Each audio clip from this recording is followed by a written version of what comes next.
기독교 신앙의 본질이 무엇이라고 생각하십니까? 기독교 신앙의 가장 핵심적인 본질은 예수 그리스도를 깊이 아는 것입니다. 그리고 그 예수님과 생명의 관계 속에 있는 것이 기독교 신앙의 가장 핵심적인 본질입니다. 예수 그리스도를 깊이 아는 것, 그리고 그 예수님과 의식이나 종교의 관계가 아니라 생명의 관계 속에 있는 것이 기독교 신앙의 가장 핵심적인 본질인 것입니다. 예수님께서 3년 반 동안 공생의 사역을 하시면서 제자들 앞에 펼치신 그 표적들과 주옥과 같은 진리의 가르침들은 과연 그가 누구신가를 드러내는 아주 강력한 증거들이었습니다. 그런데 예수님께서 공생의 사역을 마무리해 가시던 바로 어느 날, 지금까지 증거해 오신 그 차원과는 좀 더 다른 차원으로 놀라운 계시의 현장으로 제자들을 이끌어 가시는데, 베드로와 야고보와 요한을 데리고 한 산에 오르시더니 당신의 모든 영광을 보이시는 참으로 놀라운 계시를 저들에게 드러내십니다. 제자들이 예수님과 함께 산에 올랐을 때 그들이 무엇을 보게 됩니까? 호련듯 예수님의 얼굴에서 빛과 같은 광채가 나기 시작하고 그 옷이 희게 변하여서 정말 참으로 놀랍고도 장엄한 광경을 바라보고 있는데, 잠시 후에 온 이스라엘 백성들이 존경하는 두 인물이 드러납니다. 바로 모세와 엘리야입니다. 율법의 대표자가 되고 그리고 출애굽의 영도자였던 모세, 그리고 또 한 사람은 갈멜산의 영웅, 바로 불의 사람인 엘리야가 함께 나타나서 예수님과 함께 대화를 나누고 있는 것입니다. 이 정도만 해도 엄청난 광경일 텐데, 잠시 후에 구름이 저들을 덮더니 구름 가운데서 큰 음성이 들려 가로되, 이는 내 사랑하는 아들이요 내 기뻐하는 자니 너희는 그의 말을 들으라 하는 하나님이 들려주시는 놀라운 신적 증언을 직접 듣게 되었다고 하는 거죠. 이 놀라운 일련의 상황 속에서 제자들이 더 깊이 알게 되고 깨닫게 된 것이 무엇이라고 생각하십니까? 예수님이 과연 누구신가? 그분은 어떤 영광을 가지고 계시는가?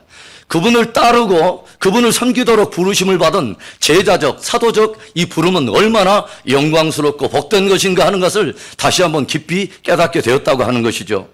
그래서 제자들이 그 영광스러운 황홀경 속에서 무엇을 고백하냐면, 주여, 우리가 여기 있는 것이 좋사오니 우리가 여기에 초막셋을 짓고 하나는 주를 위하여, 하나는 모세를 위하여, 하나는 엘리야를 위하여 하기를 원합니다 하고 간구했다고 하는 것이죠.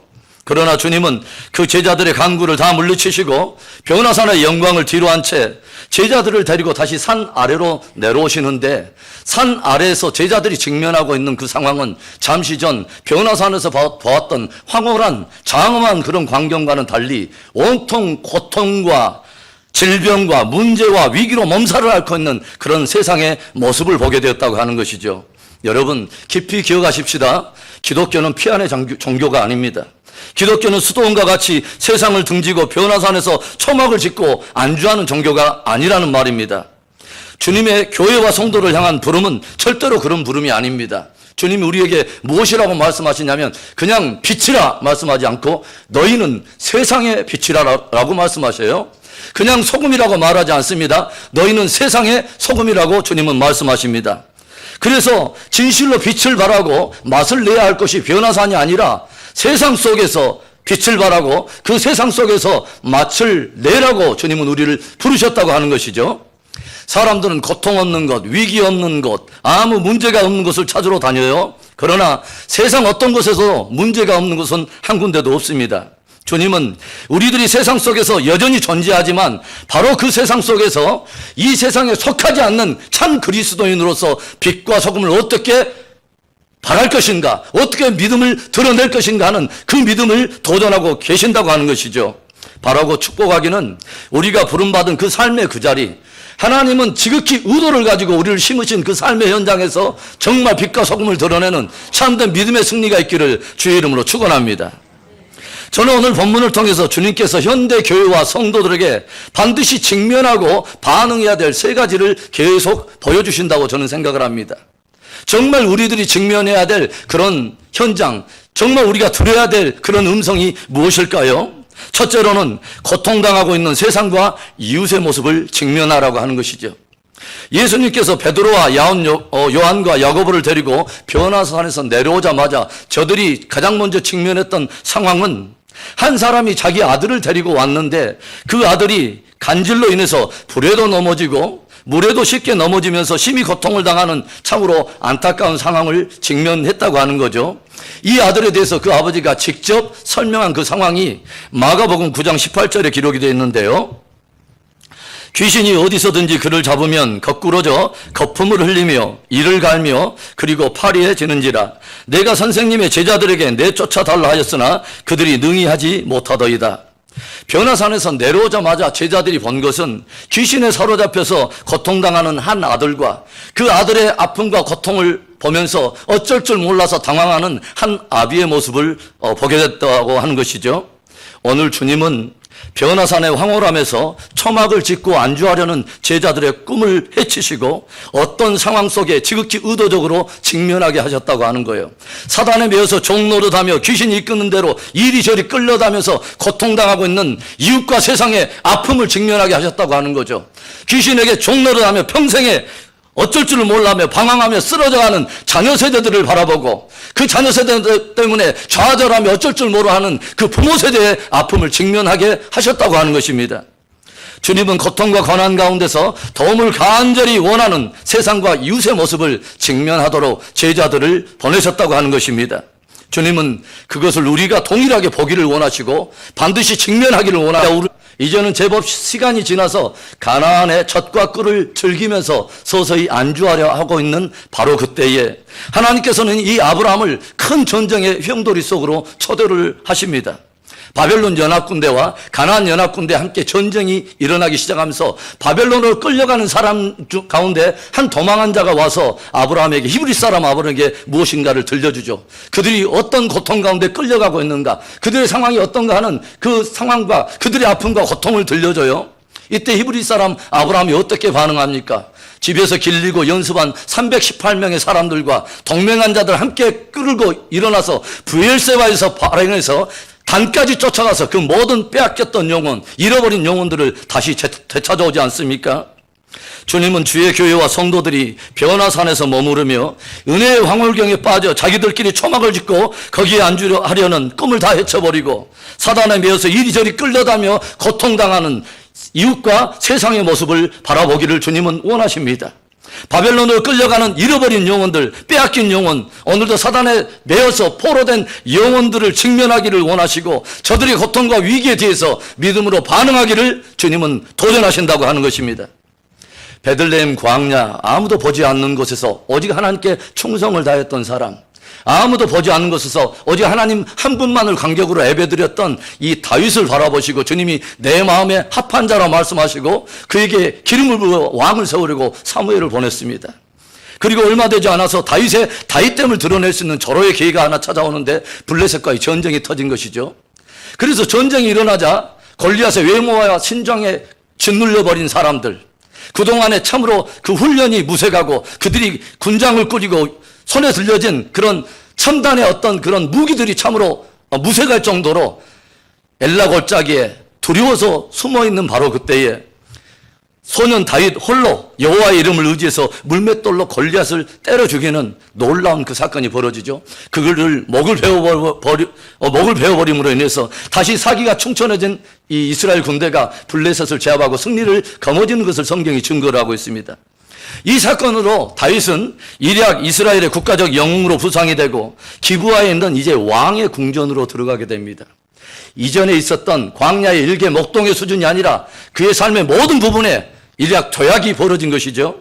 그래서 이제는 왕이 그를 주목하고 총애를 할 뿐만 아니라 왕의 아들 요나단이 왕자가 그의 친구입니다. 노는 수준이 달라졌어요. 사울 왕의 딸인 미갈이 그의 아내가 되어서 왕의 사위가 되었습니다. 그런데 사무엘을 통해서 기름 부음을 허락하셔서 드디어 왕으로 세운 때가 바로 이때인가 싶을 바로 그때에 기브아의 궁전에서 서서히 평안함과 어떤 누리는 것으로 인해서 서서히 길들여지고 유스드가 되어가는 바로 그때 하나님께서는 이 다윗을 궁전에서 사정없이 나락으로 내동댕이 쳐버리는 이 사건을 우리가 보게 되죠. 캄캄한 굴 속으로 들어가게 만듭니다. 악신에 사로잡혀 있는 사울 때문에 광야를 전전긍긍하게 만들고 내일이 보이지 않는, 끝이 보이지 않는 깜깜한 한 굴에 주님께서 의도적으로 이 다윗을 배치를 하는 것을 우리가 보게 되죠. 그 굴이 바로 아둘람 굴 아닙니까? 여러분, 하나님께서 다윗을 왕의 궁전에서 아둘람 굴로 보내시는 하나님의 섭리가 도대체 어디에 있는 것일까요? 아둘람 굴에 다윗이 머무르고 있을 때 아주 이상한 사람들이 찾아오는 이야기가 사무엘상 22장 2절에 기록되어 있어요. 환난당한 모든 자와 빚진 모든 자와 마음이 원통한 자가 다 그에게로 모였고 그는 그들의 우두머리가 되었는데 그와 함께한 자가 400명가량이었더라. 다윗이 왕이 되는가 싶더니 곤두박질 당하여 처박힌 새처럼 좀처럼 내일이 보이지 않는 깜깜한 아둘람 굴에 들어갔을 때에 그가 기브와 궁전에서는 만날 수 없는 아주 이상한 사람들이 찾아와요. 환난당한 자, 고통당한 자, 병든 자, 마음이 원통한 자들, 이 사람들이 다윗을 찾아서 아둘람 굴로 모여듭니다. 그리고 다윗은 그들의 우두머리가 되어서 그들을 살피게 되는데 적지 않은 숫자 400명의 우두머리가 되어서 그들의 아픔과 고통 속에 친히 그들의 수준으로 직접 경험하도록 하나님이 만드셨다고 하는 것입니다. 변화산에서 주님의 영광을 목격하고 황홀경에 빠져서 주여 이곳에 초막을 짓고 주와 머무르기를 원하나이다 했던 제자들의 간구를 물리치시고 주님은 그 제자들을 산 아래 문제와 고통과 위기가 있는 곳으로 다시 인도해 들이신다고 하는 것입니다. 젖과 꿀이 흐르는 가나안의 바로 그 약속을 즐기며 젖과 꿀을 즐기고자 하는 아브라함을 전쟁의 소용돌이 속에 초대하셔서 포로로 끌려가는 자의 아픔, 고통당하는 자, 잃어버린 영혼들의 아픔과 고통을 직면하게 하시더라고 하는 거죠. 기브와 왕궁의 평안함과 안락함에 그늘을 제하시고 아둘람 굴로 인도하여 환난당한 자, 비통한 자, 빚진 자들의 어려움을 직면하게 하시더라고 하는 것입니다. 저는 정말 믿음의 공동체 우리 뉴송교회와 믿음의 사람이라고 자처하고 있는 우리 성도들 안에 고통당하는 세상과 이웃의 모습을 오늘 주님의 시선으로 보며 주님의 마음으로 품고 주님의 손길로 반응하는 진실한 믿음이 있기를 주의 이름으로 축원합니다. 오늘 주님께서 현대교회와 성도들로 반드시 직면하고 반응하기를 원하는 것이 무엇일까요? 우리들이 정말 직면해야 될 것이 무엇입니까? 두 번째로 믿음을 잃어버린 교회와 성도들의 모습입니다. 믿음을 잃어버린 교회와 성도들의 모습을 직면하도록 주님이 의도적으로 이끄신다고 하는 것이죠. 사람이요 자기의 실상과 실체를 직면한다고 하는 것이 때때로 굉장히 곤욕스러울 때가 있습니다. 그런데 주님은 진실로 실상과 실체를 직면해야만 거기에서 도전도 있고 소송도 있고 회복도 있기 때문에 곤욕스러운 바로 그 상황 속에 기꺼이 제자들이 이끌고 그 상황을 직면하도록 할 때가 있다고 하는 거죠. 오늘 귀신 들려서 간질하며 불에 넘어지고 물에 넘어지며 고통당하는 그 아들을 데려왔는데 주의 제자들이 고치지 못하고 크게 당황하고 있을 때 주님이 제자들에게 꾸짖듯이 책망하는 하나의 말씀이 있었어요. 그게 바로 17절의 말씀입니다. 예수께서 대답하여 이르시되 믿음이 없고 패역한 세대여 내가 얼마나 너희와 함께 있으며 얼마나 너희에게 참으리요 그를 이리로 데려오라 하시니라. 이 사건 오늘 주님의 제자들에게 굉장히 곤욕스러워요. 좀 속된 말로 굉장히 쪽팔리는 상황이 벌어진 것입니다. 그런데 저는 이 제자들이 직면하고 있는 그 실상과 실체가 오늘날 현대교회와 성도들이 직면하는 그런 실상과 실체가 아닐까 하는 그런 생각을 해봐요. 주님이 제자들에게 어떻게 책망하세요? 믿음이 없고 패역한 세대라고 말씀하세요. 세상의 고통과 문제에 대해서 아무것도 줄 수 없는 믿음이 연약해가는 믿음에 대해서 상실해가는 신앙 공동체와 성도들의 모습 주님이 직면하게 하신다고 하는 것이죠. 적어도 주를 따르는 제자들인데 사도의 이름으로 적어도 주를 증거하는 공동체인데 주님이 무엇을 말하냐면 믿음의 문제를 거론한다고 하는 것이죠. 믿음이 없고 패역한 세대라고 주님이 책망하시더라고 하는 것이죠. 의외로 주와 함께 동행하고 주를 따르고 있는데 믿음으로 반응하는 것을 찾아보기 힘들다고 하는 것이죠. 주님께서 마지막 시대를 경정하시면서 특별히 도전하시는 말씀이 뭐예요? 인자가 다시 올 때 믿음을 보겠느냐라고 믿음의 문제를 주님이 다시 한번 지적하신다고 하는 것이죠. 사도행전 3장을 보면 우리가 잘 알고 있는 사건이 일어납니다. 무엇입니까? 성전 미문 앞에 나면서부터 안진병이 된 사람이 바로 거기서 일어나는 기적의 사건을 다루고 있는 것이 사도행전 3장의 말씀인데 어떻게 보면 참으로 어울리지 않는 이미지죠. 아름다운 문이 있어요. 고린도산 청동구리로 만들어진 문, 거기에 아름다운 문양이 새겨져 있는 뷰티풀 게이트, 그 영어 이름이 보니까 뷰티풀 게이트, 아름다운 미문인데 그 앞에 어떤 사람이 앉아있냐면 나면서부터 한 번도 일어서 본 경험이 없는 고통으로 찌들려 있는, 다만 사람들에게 기대고 무엇인가를 평생을 구걸해왔던 안진뱅이가 바로 그 앞에 앉아있다고 하는 거죠. 그런데 또 하나의 모순, 또 하나의 우리에게 매칭이 되지 않은 하나의 이미지가 있는데, 더 이상한 것은 사람들은 그 안진뱅이를 성전 미문 앞에 늘 앉혀두고 자신들은 성전 안으로 들어간다고 하는 것입니다. 여러분 조용히 생각해 보세요. 뷰티풀 게이트, 어떻게 해서 그 미문이라고 하는 그 이름이 붙여졌을까? 그 미문이 가지고 있는 영적 의미가 무엇일까 하는 것을 묵상해 보니까요, 진실로 죄와 사단에 대해서 매어서 종노를 하던 사람이 그 문을 통과해서 전능하신 하나님, 세세토록 보좌에 계신 그 하나님 앞에 전해 나가서 하나님의 이름을 부르며 영광의 예배를 드리고 그분과의 자녀된 권세로 친밀함을 누리면서 변화를 경험하는 그 문이야말로 참으로 축복된 뷰티풀 게이트, 미문이 아니겠습니까? 그런데 사람들은 고통으로 주저앉아버린 그 사람을 늘 성전 미문 앞에 앉혀두고 다만 사람들을 기대하게 만들고 다만 사람들에게 구걸하는 인생으로 방치해버렸다고 하는 것입니다. 이때 베드로와 요한이 성전으로 들어갈 때 이 사람을 맞닥뜨렸을 때 어떻게 반응을 합니까? 그 안진뱅이는 제자들의 입술에서 나오는 평생에 한 번도 듣도 보다 못한 이름을 듣게 되고 그 이름을 권세로 선포하는 어떤 메시지를 통해서 자기가 평생에 한 번도 꿈꿔볼 수 없었던, 꿈꾸지 않았던 일들을, 기적을 경험하게 되는 놀라운 일들이 벌어지죠. 베드로와 요한의 충격적인 선포의 말을, 내게 은과 금은 내게 얻거니와 내가 있는 것으로 내게 주노니 나사렛 예수의 이름으로 걸으라 라는 말씀을 선포했다고 하는 거죠. 얼마나 놀라운 선포입니까? 그러자 이 말에 나면서부터 한 번도 일어서 본 적이 없는 이 안진뱅이의 발목에 힘이 들어가고 갑자기 이 사람이 일어서더니 서서 뛰기도 하며 춤을 추면서 어디로 가냐면 라스베가스로 달려간 것이 아니라, 나이트클럽으로 간 것이 아니라 하나님의 성전을 향해서 들어가더라고 하는 것이죠. 그리고 그도 영광의 하나님을 예배하는 자녀가 되고 자녀의 반열에 참여하는 되고 하나님의 영광에 참여하게 되는 놀라운 인생으로 변화가 되면서 그가 출발하던, 이제 새롭게 출발하는 그 문이 그 인생의 뷰티풀 게이트, 진정한 미문이 되었다고 하는 것입니다. 오늘 여러분을 축복합니다. 여러분이 일상적으로 범사에 드나드는 이 성전의 문이 여러분들에게 진짜 영적으로 하나님과 나와의 생명의 관계 속에서 변화를 경험하는, 진짜 나에게 영적 의미가 있는 뷰티풀 게이트, 미문이 되는 축복이 있기를 주의 이름으로 축원합니다.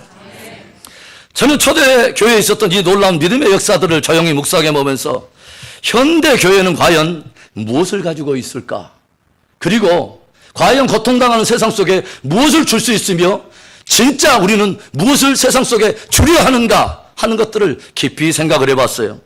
혹 예수 그리스도의 이름과 그 권세보다는 오히려 초대 교회에는 없었던 은과 금을 빙자해서 몇 가지 선행과 구제로 정말 보배롭고 영광된 그 이름과 권세를 바꿔버리고 대체버리지는 않았는가 하는 씁쓸한 생각을 하게 되더라고 하는 것이죠. 다른 복음서를 보니까 이 아버지가 예수님께 나와서 아들의 상황을 설명한 후에 치유하실 것을 간절히 구할 때 이런 말로 간구를 해요. 주여, 만일 무엇이든지 하실 수 있거든 불쌍히 여기사 도와주시옵소서. 그러자 예수님께서 강력하게 이렇게 선포합니다. 할 수 있거든이 무슨 말이냐? 믿는 자에게는 능치 못함이 없느니라. 그러자 이 아들의 아버지가 어떻게 반응을 하냐면 마가복음 9장 24절의 말씀입니다. 우리 한번 읽어볼까요? 곧 그 아이의 아버지가 소리를 질러 이르되 내가 믿나이다. 나의 믿음 없는 것을 도와주소서 하더라. 이 기도가 어찌 그 아비의 기도뿐이겠습니까? 오늘날 우리들이 진정 구해야 할 정직한 간구가 이 고백이 아닐까요? 주님, 고통당하는 이웃과 세상에 대해서 우리가 줄 것이 없습니다. 우리의 믿음을 도우시옵소서. 주여, 불에 넘어지고 물에 넘어가지고 이리 쓰러지고 저리 쓰러져가면서 표리하는 우리의 자녀들에게 줄 것이 없습니다. 우리 부모들의 믿음 없는 것을 도우사 주여 우리를 긍휼히 여기시옵소서. 우리가 소리 질러서 우리가 구해야 될 것이 바로 이 간구가 아닐까요? 사랑하는 성도 여러분, 주님 오늘 주를 따르는 제자들로 하여금 아주 중요한 실상과 실체를 거짓 없이 정직하게 직면하기를 주님은 원하십니다. 믿음을 잃어가는 하나님의 교회와 성도들의 실상을 직면하게 만드십니다. 주여, 내가 믿나이다. 나의 믿음을 도우시옵소서. 오늘 소리를 질러 하나님의 은혜를 간구하는 저와 여러분의 안에 하나님의 은혜로 말미암아 큰 믿음의 기름 부음이 있기를 진심으로 축복합니다. 오늘 본문을 통해서 현대 교회와 성도들이 반드시 직면하여 반응하기를 원하시는 것이 무엇일까요? 고통당하는 이웃과 세상에 대해서 아무것도 줄 수 없는 자신들의 내면의 실체를 직면한 우리들이 이제 정말 봐야 되고 진짜 주님이 직면하면서 그 보배로운 가치를 알기를 원하시는 것이 무엇일까요? 세 번째, 기도와 경건에 대한 가치입니다. 기도와 금식 안에 두신 하나님의 신비한 능력을 우리에게 주목하기를 주님은 원하십니다. 오늘 예수님께서 귀신 들려서 고통당하는 그 아들에게서 귀신을 내쫓은 후에 그가 온전해진 후에 예수님의 제자들이 조용히 찾아왔어요. 그리고 묻습니다. 주님, 우리는 어찌하여 쫓아내지 못하였나이까? 사실 이 질문이 제 질문입니다. 주님, 왜 이런 역사가 나에게는 일어나지 않는 것입니까? 왜 이런 역사가 우리 공동체는 일어나지 않는 것입니까? 왜 이런 역사가 초대교회는 있었는데 주님은 여호와의 팔이 짧아졌느냐라고 우리에게 반문하시는데 어제나 오늘이나 영원토록 동일하신 주님의 능력 앞에 현대 교회가 도대체 세상 속에서 하나님 아버지 우리는 어찌하여 쫓아내지 못하였나이까? 라고 하는 그 질문, 바로 우리 시대에 우리의 정직한 질문이 되어야 하지 않을까 하는 그런 생각을 해보게 되더라고 하는 거죠. 주님, 우리는 어찌하여 쫓아내지 못하였나이까? 이 질문에 주님은 믿음의 문제를 다시 거론하면서 이런 말씀을 들려주셔요. 20절의 말씀입니다. 이르시되 너희 믿음이 작은 까닭이니라. 진실로 너희에게 이르노니 만일 너희에게 믿음이 겨자씨 하나만큼만 있어도 이 산을 명하여 여기서 저기로 옮겨지라 하면 옮겨질 것이요 또 너희가 못할 것이 없으리라. 주님은 겨자씨 하나만큼의 믿음의 위대함을 선포해 주셔요. 사실 제자들도 나름 믿음이 있는 거죠. 예수 그리스도의 이름을 선포도 했을 거예요. 그런데 저들에게는 역사가 일어나지 않았습니다. 그런데 주님은 무엇을 또 도전하냐면 너희 안에 겨자씨만한 그 믿음만 있다면 놀라운 일을 경험하게 될까라고 하는 믿음의 안에 담겨진 놀라운 능력을 주님이 가르쳐 주신 거예요. 그래서 제자들이 그렇구나, 그렇다면 그 믿음이 역사하려면 어떻게 해야 되는 거지 하고 잔뜩 기대감을 가지고 주님을 바라보고 있는데 개역 한글판 21절은 우리의 마음을 굉장히 공허하게 만들어버려요. 21절에 보니까 없음, 그리고 그 후에는 없음. 믿음의 놀라운 능력을 선포하고 우리가 나도 믿음으로 해봐야지 하고 기대하고 나가는데 없음.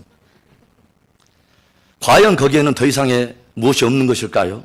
그래서 여러분들이 조용히 21절 위에 숫자, 작은 숫자로 1이라고 써져 있는 그 숫자를 따라가 보면 관주 안에 이런 구절, 다른 사본에는 있으나 오늘 본문에 마태복음에는 기록되지 않는 이 구절이 기록이 되어 있어요. 기도와 금식이 아니면 이런 유가 나가지 아니하느니라. 기도와 금식 외에는 이런 유가 나갈 수 없느니라 하는 보배로운 경건의 가치로 우리의 눈길을 사로잡는다고 하는 것이죠. 기도와 금식의 중요함. 우리는 없음이라고 하는 그 장소에서 기도와 금식의 보배로운 가치를 다시 발견해야 됩니다.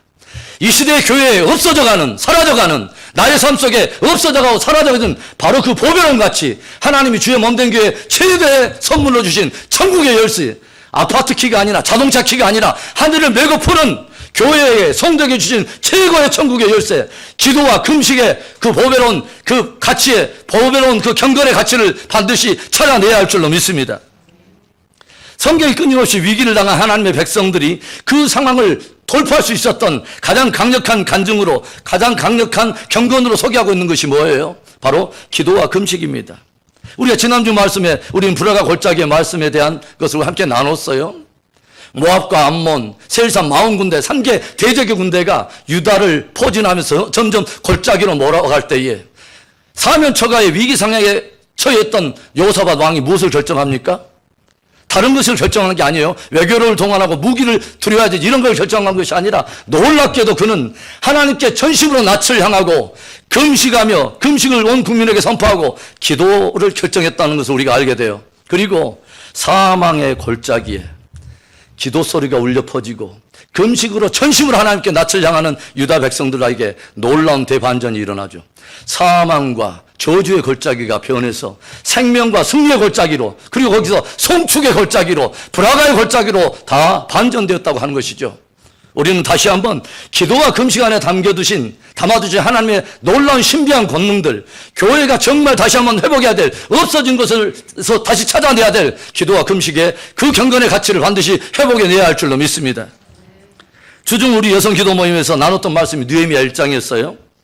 멀리 이방 땅 수상궁에서 머물던 느헤미야에게 어떤 소식이 들립니다. 그것은 예루살렘 성이 무너져 버리고 그곳에 모든 이곳저곳에 많은 것이 황폐해져 버리고 그곳에 있는 조국의 그 백성들, 예루살렘 그 거민들이 많은 이방 사람들에게 능욕을 당하고 있다고 하는 아주 비참한 고통의 소식을 듣게 됩니다. 이때 느헤미야가 가장 먼저 무엇을 합니까? 느헤미야 1장 4절의 말씀인데요. 내가 이 말을 듣고 앉아서 울고 수일 동안 슬퍼하며 하늘의 하나님 앞에 금식하며 기도하여. 느헤미야가 예루살렘이 폐허가 되고 백성들이 능욕을 당하는 그런 소식과 아픔을 들었을 때 저가 그 말을 듣고 앉아서 울고 수일 동안을 슬퍼하면서 하나님 앞에 금식하며 기도하기 시작합니다. 그리고 자기 열조의 죄악으로부터 시작해서 자기의 죄악과 모든 그 하나님의 백성들의 죄악을 하나님 앞에 고백하기 시작해요. 왠지 아십니까? 느헤미야는 알고 있는 거죠. 예루살렘이 불타버리고 성문이 회파돼 버리고 예루살렘 거민들이 능욕을 당하는 바로 그 사건이 있기 전에 이미 어떤 보이지 않는 성전이 무너졌다고 하는 것을 느헤미야는 알고 있는 거죠. 무엇입니까? 하나님의 백성을 자처하는 하나님의 백성들 안에 있어야 될, 하나님과의 생명의 관계 안에 있어야 될 믿음의 성전, 심령 성전이 먼저 무너졌다고 하는 것을 느헤미야는 알고 있기에 하나님 앞에 간절히 죄악을 붙들고 죄를 하나님께 회개하면서 먼저 기도하면서 금식으로 나아갔다고 하는 것이죠. 느헤미야가 간절히 금식하며 기도할 때 어떤 일이 생깁니까? 1장 11절에 주여 구하오니 귀를 기울이사 종의 기도와 주의 이름을 경외하기를 기뻐하는 종들의 기도를 들으시고 오늘 종이 형통하여 이 사람 앞에서 은혜를 입게 하옵소서 하였더니 그때 내가 왕의 술 간원이 되었느니라. 이미 포로가 되어 온 이 이방 땅에서 조국의 예루살렘 성벽을 다시 한번 재건하기 원하는 간절한 꿈과 야망과 기대를 가지고 있는 이 사람 느헤미야는 알고 있는 거죠. 한 사람이 움직일 때만 가능하다는 것을 알고 있는 거죠. 누구죠? 메데바사 왕. 이 왕의 조서가 내리지 않으면 절대로 예루살렘 성벽은 재건할 수 없다는 것을 느헤미야는 너무도 잘 알고 있는 거예요.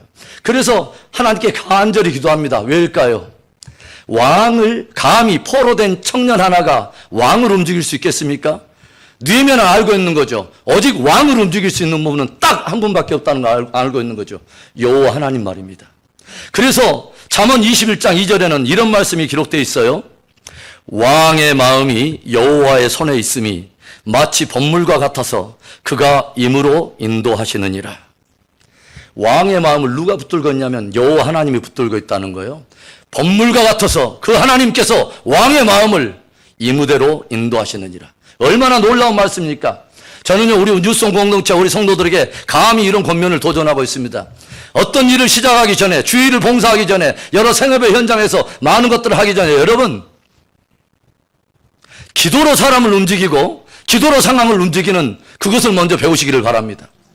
기도로 상황을 움직이고 기도로 사람을 움직이는 바로 그것을 배우고 그런 감정들이 우리 안에 풍성하게 경험되기를 소망합니다. 도저히 길이 보이지 않는 곳에 기도와 금식의 그 능력은 위대한 돌파를 만들어 내버리죠. 하나 더 우리가 생각을 한다면 에스더서에 아하수에로 왕이 산하 127개의 돌을 다스릴 모든 권한을 누구에게 주냐면 물먹는 하마가 아니라 하만이라고 하는 그 적그리스도의 하나의 모형에게 모든 권세를 다 줬어요. 그러니까 유대인들을 한날에 다 죽여도 좋다고 하는 이 위기의 조서가 온 나라에 반포가 되기 시작하면서 온 유대 백성이 위기에 처했을 바로 그때에 모르드게와 모든 백성이 뭘 결정합니까? 하나님 앞에 죄를 뒤집어 쓰고 금식하면서 기도할 것을 결정하죠.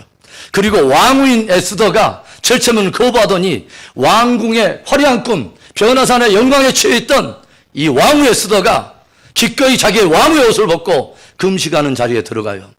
왕궁의 왕후의 자리는 아수르의 왕의 왕후일지 모르지만 기도하는 그 자리는 차원이 다른 하늘 왕이신 예수 그리스도의 신부로서 그곳에서 역사를 주관하시는 진짜 왕을 움직이기 위해서 그곳에 들어갔다고 하는 거죠. 간절히 금식과 기도로 선포하면서 함께 이 기도에 합류하면서 어떤 일들이 벌어집니까? 모르드게를 장대에 매달아 죽이고자 했던 하만이 오히려 장대에 매달리게 되고, 제비를 뽑아서 유대인들을 도살하기로 했던 작정했던 그날이 변화해서 오히려 대적들을 죽여도 좋다고 하는 조서가 바뀌게 되고, 놀라운 역사, 놀라운 승리의 일들이 벌어지더라고 하는 것입니다. 저는 우리들이 반드시 직면하고 보아야 될 아주 소중한 것들을 오늘 주님이 도전한다고 생각해요. 주여, 우리는 어찌하여 안 되는 것입니까? 어찌하여 하나님 아버지 이런 일들이 일어나지 않는 것입니까? 사면 초가에 길이 없고 답이 없어 보이는 그런 건강의 문제, 신앙의 문제, 자녀의 문제, 모든 삶의 현장에 오늘 하나님은 길이 없어 보이는 바로 그곳에 하나의 길을 주시는 것입니다. 없음이라고 하는 바로 그 자리에서 무엇인가를 우리가 발견해내기를 원하죠. 기도와 금식 외에는 이런 이유가 나갈 수 없느니라. 참으로 놀라운 말씀이 아닙니까, 여러분?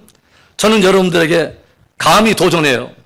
최근에 더욱 제가 여러분 강조하는 말이지만, 교회와 성도들은 반드시 하나님께서 교회와 성도들에게 주신 최고의 선물인 천국의 열쇠를 찾아내야 됩니다. 기도와 금식 외에는 이런 이유가 나갈 수 없느니라. 역사가 무엇을 증거하고 있습니까?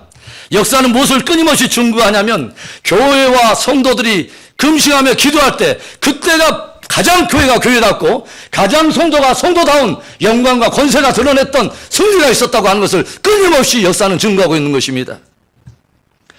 여러분들에게 축복이에요. 정말 기도와 금식을 통해서 여러분의 삶에 물꼬가 터지고 신앙의 큰 돌파가 일어나버리는 위대한 승리가 우리 공동체 안에 있기를 주의 이름으로 축원합니다. 사랑하는 성도 여러분, 저는 오늘 변화산의 황홀경 속에서 초막을 짓고 안주하려고는 이 제자 공동체를 기꺼이 이끌어다가 고통당하며 문제 가운데 있는 세상의 이웃의 아픔을 직면하게 하세요. 그리고 그들 가운데 무엇인가를 줄 수 없는 자신들의 실상과 믿음을 잃어가는 어떤 공동체 실상에 직면하게 한 다음에, 그렇다면 우리로 하여금 무엇을 다시 발견해야 될 것인가, 우리에게 없어져 버린 것, 사라진 것은 무엇인가 하는 것을 다시 한번 직면하게 되면서 주님 우리에게 다시 한번 기도와 금식에 대한 보배로운 가치, 기도와 경건의 보배로운 가치를 다시 한번 회복해서 우리의 삶의 현장에서 진짜 세상 속에서 세상에 속하지 않는 그리스도인으로서 빛을 발하고 맛을 내는 그 위대한 믿음의 승리를 도전하신다고 믿습니다.